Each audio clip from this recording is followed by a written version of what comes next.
y a bien sûr l'identification à l'histoire. Elle est très très marquante dans toutes les signatures, les séances de dédicaces, que ce soit en salon ou en librairie. Je suis confronté à des lecteurs qui soit connaissent mes romans précédents et viennent voir le nouveau, soit ont lu des articles de presse sur celui-ci et viennent me raconter leurs anecdotes en me disant toujours ben, je vis la même situation. Je n'en ai parlé à personne, je ne peux pas l'exprimer, mais ce que vous racontez dans votre roman, je le vis.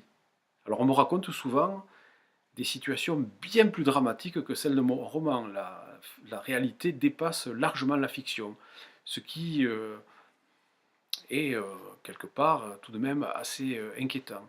J'ai l'impression, séance de dédicace après séance de dédicace, que la parole se libère, que des choses sont dites.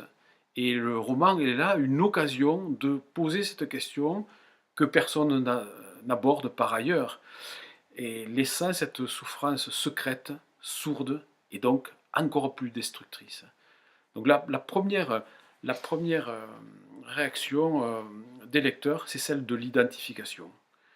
Certains, par contre, qui ne vivent pas ce type de situation, me disent mais c'est impossible, c'est caricatural, c'est trop, c'est dramatique.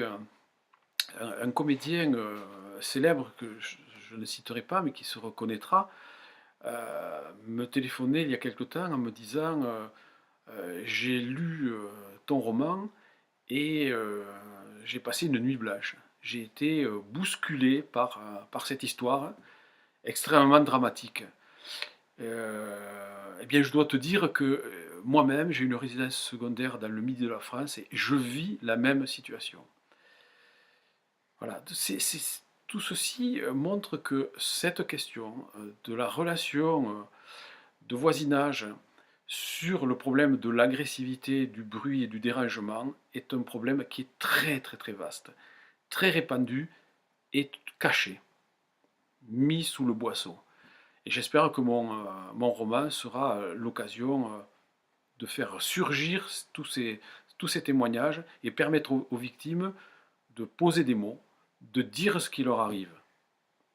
C'est peut-être une, une utopie, mais en tout cas, s'ils trouvent dans ma lecture un petit réconfort, en se disant ben, ça n'arrive pas qu'à moi, je ne suis pas forcément en cause, c'est un problème généralisé, eh bien, euh, j'en serais satisfait. Et en même temps inquiet, puisque vraiment c'est un problème qu'il faudrait quand même un jour arriver à régler, le poser calmement, pour essayer de faire comprendre aux uns et aux autres que vivre ensemble dans un territoire, ça nécessite de se respecter et de respecter la loi, puisque la loi, effectivement, limite l'impact du bruit et demande aux possesseurs de chiens, par exemple, de contrôler les aboiements et puis de ne pas tondre, débroussailler, faire du bruit de voisinage à toutes heures du jour et de la nuit.